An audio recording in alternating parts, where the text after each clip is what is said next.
Hello and welcome to the Star Citizen news for the week ending the 11th of April 2021. We summarise and compact all the infos into manageable chunks, and there's a lot to delve into today. Star Citizen Alpha 3.13.0 is still in Wave 1 PTU. We have been waiting for it to go to a wider PTU for quite a while now. Obviously there are some bugs and blockers causing some delays. We've had a couple of PTU patches out since its initial Wave 1, a J and a K patch, and the latest 3.13K patch is got a few little bug fixes, which we'll go into at the end of the video. The newsletter this week had a sneak peek of the Redeemer. It's planned for Alpha 3.15 to see that ship. Hopefully we'll see more on that ship's development over the next few weeks. I'm very excited of its rework here, and it should be a great addition to the game.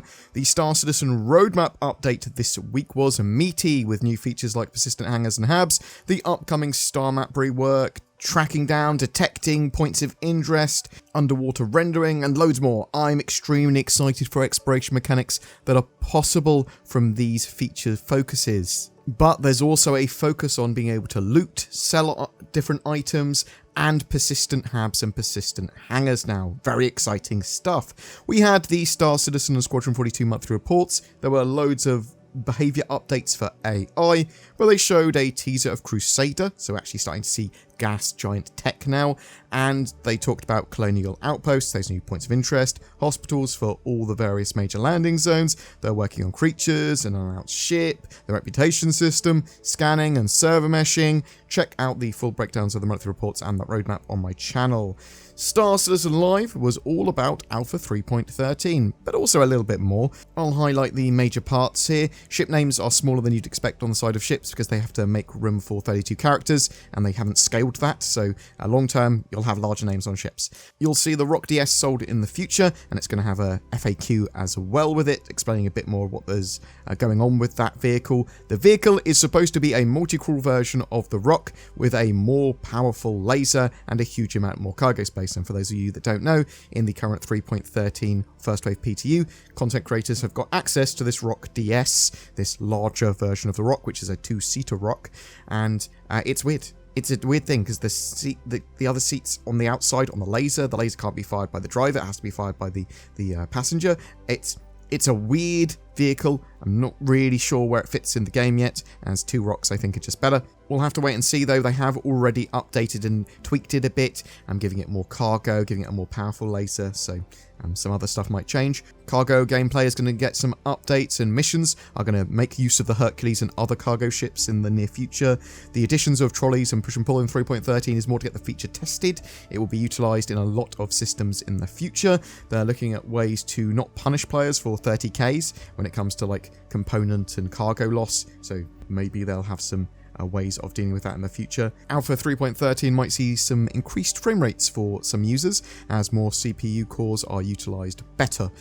They have been iterating on cave gameplay, and they're going to be iterating on it further based on 3.13 feedback. They are looking to potentially add caves to asteroids in the future. There's going to be an economy overhaul and commodities. They're going to work out how much of them should be where, and they're going to see some redistribution and changes in value and that sort of stuff, so nice big overhaul there. We're going to be able to match speed with target again. It was sort of reiterated that players can spawn a maximum of 3 ships or vehicles before the first vehicle despawns. That's obviously very important if you're spawning vehicles like a Constellation in the future, where you'll be going, bam, I've got a Constellation. Well, that's got a P-52 and a vehicle in it, sort of thing. So bear that in mind. Reputation is going to really affect how we play the game as well, and I'm looking forward to more reputation updates. Right, let's go over the latest 3.13.0K patch notes. They've enabled ship firing within the Port Olisar green zone, so bear that in mind. That is now a danger zone. A zone that is more dangerous than was previously. They fixed an issue causing ships to become impounded shortly after summoning them. They fixed an issue causing players to be unable to interact with any seats if they left a seat when they were quantum traveling. Ship loadouts should no longer be removed when naming a ship. They fixed an issue that could cause players to let go of pushable trolleys when it wasn't intended. Alt-tabbing out the game and back in when set to full screen should no longer cause the image to be frozen. It also appears that it doesn't crash my PC, which is good, though I do have a new PC built, so maybe it's that. Docked Merlin enter interactions should now show on the constellation when it's moving. The RSI constellation Andromeda should no longer be missing doors and elevators when spawned with the green paint. Players should no longer be missing the animation or get stuck in seats when using the sit at multiple occasions as a female character. They fixed an issue causing ships to fall through a planet surface collision after entering the pilot seat upon returning from logout. They fixed an issue causing the Starrunner fuel scoop to not gather enough fuel to restore the ship's fuel tank. Exiting vehicles' turrets when moving the mouse should no longer cause the player's steering to be stuck. They fixed an issue causing ground vehicle remote turrets to not fire. When a player is interrupted via a mission details pop-up while using the search bar, their game should no longer become unresponsive upon leaving the mobiGlass view. They fixed an issue causing mission locations around New Babbage from appearing. They fixed missing geometry near cave entrances near Lilville, causing players to fall through the world. Opening mobiGlass or equipping an item during Medipen heal animations should no longer cause players to pull out another Medipen that doesn't work. Replace me textures should no longer be present on the floor of Lawville customs gates. And they fixed 2 client crashes and 2 server crashes. The patch is certainly getting there. There are a few blockers that are still remaining there and that they are trying to work through, and we'll cover the PTU as it goes through and gets more updates and goes on to Open PTU and live in the coming days. But what do you think?